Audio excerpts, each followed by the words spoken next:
Ya, jadi yang paling penting hari ini dalam rangka keterbukaan, ya, ini tadi saya usulkan dan diterima oleh teman-teman bagaimana satuan 3 itu dibahas terbuka dan disepakati terbuka. Jadi sangat detail. Jadi di negara-negara yang korupsinya rendah, seperti Denmark, ya, dan kemarin melompat itu Mesir, itu partisipasi publik tinggi. Jadi publik itu harus dapat akses pada saat proses pembahasan anggaran. Jadi bukan hanya sosialisasi.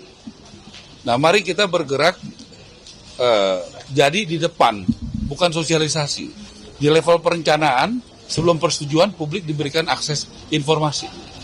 Dan rapatnya terbuka, itu sudah disepakati. Jadi saya rasa hari ini saya berterima kasih kepada Ketua Komisi 5, Pak Lasarus, dan jajaran Komisi 5, dan semua kementerian yang sepakat itu. Karena arahan Pak Prabowo juga kebocoran daripada anggaran-anggaran kita sangat besar. Jadi makin banyak yang mengawasi, makin terbuka, menurut saya makin bagus. Dan itu sudah tercapai di rapat kita pertama hari ini. Ya, yang lain. Subsidi BBM yang dialihkan untuk 3 juta rumah itu, Pak? Ya, saya silakan aja, itu kan bukan kewenangan saya ya. Saya tentu sangat senang kalau dulu Pak Jokowi itu membagikan sertifikat, ke depan saya doakan dan bekerja Pak Prabowo bisa membagikan rumah untuk rakyat, ada yang bisa dibayar dengan harga murah dan tepat sasaran, ada juga yang gratis. Saya pikir itu harus adalah perubahan pemikiran dengan cara kita melakukan banyak aset-aset milik koruptor, misalnya contoh di Kejaksaan di Banten itu ada 1.000 hektar, saya sudah dengar sendiri dari Jaksa Agung, dan saya sudah berkirim surat, bagaimana aset itu bisa dimanfaatkan. Kalau 1.000 hektar saja itu bisa secara legal buat rakyat, ya, saya pikir komponen tanah itu mungkin sekitar 30-40% dari harga jual sebuah rumah. Nah, kalau apakah itu diberikan gratis ataukah dengan harga yang murah? Tergantung nanti keputusan pemerintah bersama dan DPR. Nah, makanya dengar dulu, itu baru satu langkah ya. Belum lagi kalau kita melakukan efisiensi. Saya di kementerian saya SOTK-nya ada bagian efisiensi. Contoh, ya, semen itu kita butuh triliunan rupiah.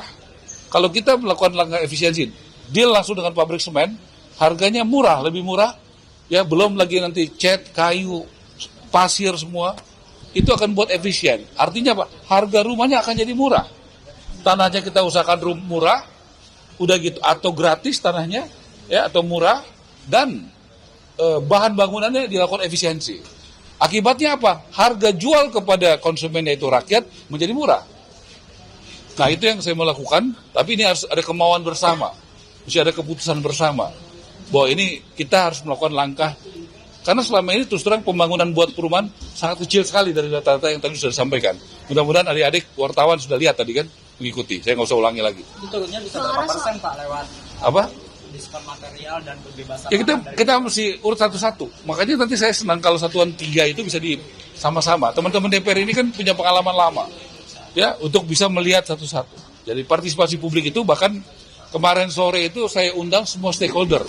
Ya, developer, kontraktor, supplier, konsultan, asosiasi, untuk apa? Untuk mengkritisi usulan SOTK saya, yang akan baru saya sampaikan hari Kamis, lusa kepada Menpan RB. Jadi kita mau bahkan dari usulan struktur organisasi yang nanti membantu saya sebagai menteri, itu saya minta pendapat publik. Jadi kalau kita mau keterbukaan, jangan pernah setengah-setengah. Ya itu mesti didetailin dulu, Mas. Ya, oke. Pak, yang 10 November nanti, Pak, yang bagian rumah. Oke, 10 November itu adalah groundbreaking, ya, di Kabupaten Tangerang. Tanahnya dari perusahaan saya. Yang bangun Agung Sedayu. Nanti mungkin dibangun berapa ratus rumah dan itu akan diberikan gratis kepada rakyat. Tanah dari pengusaha yang ngebangun pengusaha. Nah, saya tadi malam mengumpulkan 4 perusahaan besar, ya, ada Agung Sedayu, ada Barito, Pak Prayogo, ada Boy Thohir, ada Aru, ada Pak Franky dari Sinarmas. Dan saya sangat berterima kasih. Semuanya berkomitmen untuk juga mendukung program perumahan untuk membangun rumah untuk rakyat. Barusan saya mendapatkan telepon dari Pak Lawrence Barki dari grup Harum Energi. Dia mengatakan dia juga siap membantu. Dan saya bilang kalau begitu begini, karena banyak apartemen ataupun rumah susun itu yang buat rakyat karena tidak dihuni seperti di rumah susun yang saya mau tinjau ada 4 ya. Yang kemarin sudah adalah yang di Pasir Rumput, yang ke Pasar Rumput, yang kedua nanti hari Jumat di Kemayoran. Kemudian kita akan jadwalkan di Batang. Kemudian ada di Rancaikek. Kalau bisa itu nanti karena keterbatasan dana, kita akan membuat renovasinya itu dari teman-teman pengusaha. Jadi tidak menggunakan uang negara. Ya, begitu. Jadi saya juga akan koordinasi dengan Pak Ate, Kepala BPKP, supaya yang memberikan bantuan aman. Nah, tinggal nanti saya ingin menemukan kepada siapa ini diberikan supaya tepat sasaran. Dan perumahan itu ekosistemnya bagus. Kalau harapan saya kepada PNS yang berpenghasilan rendah, TNI yang berpenghasilan rendah, Polri yang di bawah, guru-guru, ya, kemudian masyarakat sekitar. Nah, jadi ini adalah pemikiran kami. Ya, mohon datang nanti ya, hari Jumat jam 2, kami dan pemerintah DKI akan datang ke rumah susun Pasar Rumput untuk open house. Bagaimana terbuka kepada publik, transparan, yang berminat supaya daftar dan nanti akan diverifikasi. Dan kita juga usahakan di situ ada buat milenial. Milenial yang bekerja di sekitar Tamrin, Kuningan, Sudirman juga akan ada alokasinya. Supaya apa? Supaya kemacetan dikurangi. Kan rata-rata tinggalnya di sekitaran Jakarta, Depok, Bekasi, Bogor, Tangerang kan gitu. Jadi supaya konsep kita jangan jadi konsep terus-terusan, harus kita eksekusi. Bagaimana orang itu kerjanya di tengah Jakarta Pusat, jangan tinggalnya nanti berapa jam dia pulang ke rumah, berapa ongkosnya, berapa waktu buat keluarga yang akan habis. Jadi quality time juga akan kita harus pikirkan. Ya, mohon doanya ya. Soal mobil dinas bang, soal yang mau Udah ya. katanya mau Oke ya. soal itu nanti akan jadi HGB, status lahannya itu nanti akan jadi HGB atau jadi Gimana dari depan dong nanyanya? Kalau gitu, kalau mau nanya begitu dari depan, yuk nanyanya dari depan. Ya silakan. Pak, yang status lahan nanti dari misalkan tanah sitaan itu akan seperti apa Pak? Apakah hanya untuk sewa atau bisa jadi hak milik? Itu yang kita mau bicarakan. Tentu kalau ditanya kemauan saya, ya ditanya kemauan saya, kita tentu call-nya tinggi kan. Tapi kan saya nggak bisa hanya kemauan saya. Ada kewenangan di kementerian-kementerian yang lain, Menteri Pertanahan dan lain sebagainya. Kan begitu. Tapi tentu sebagai menteri saya mesti punya ide, konsep, gagasan.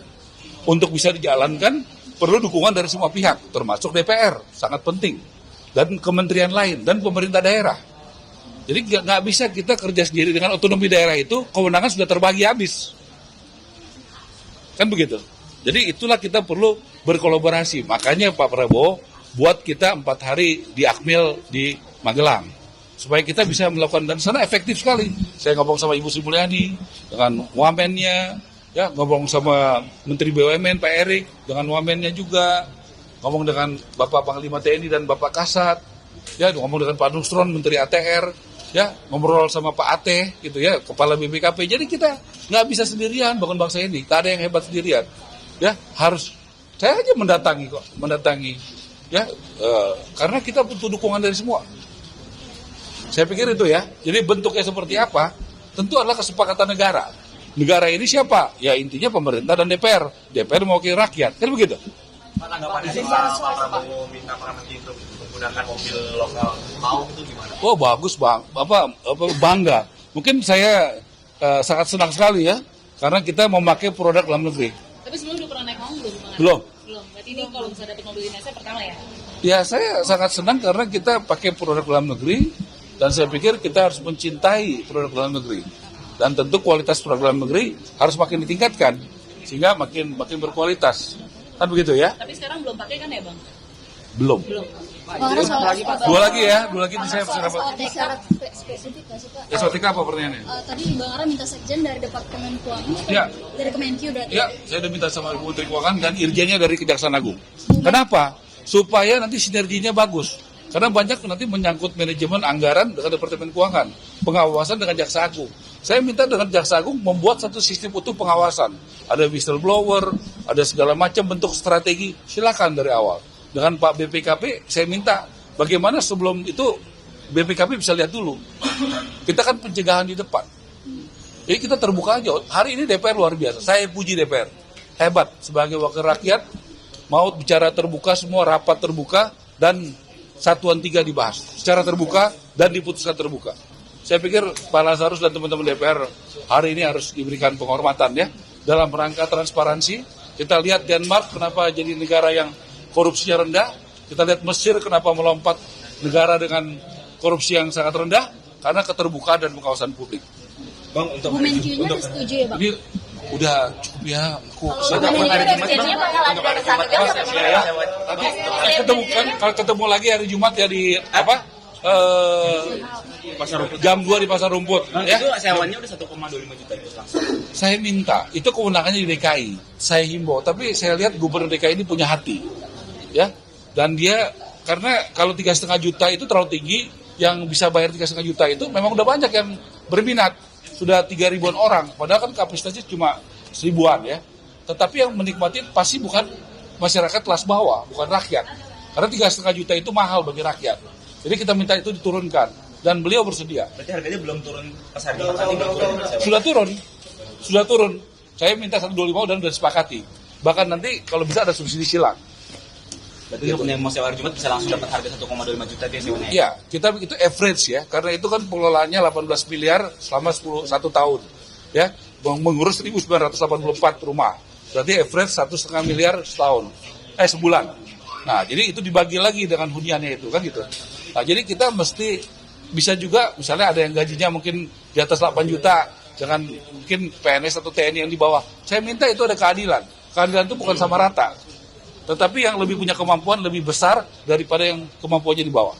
Itu menurut saya baru adil. Terima kasih ya.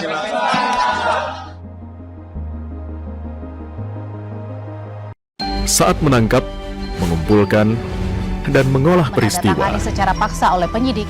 kami kerahkan upaya terbaik. Ketika menyampaikan berita serta informasi, kami tak sekadar menyapa.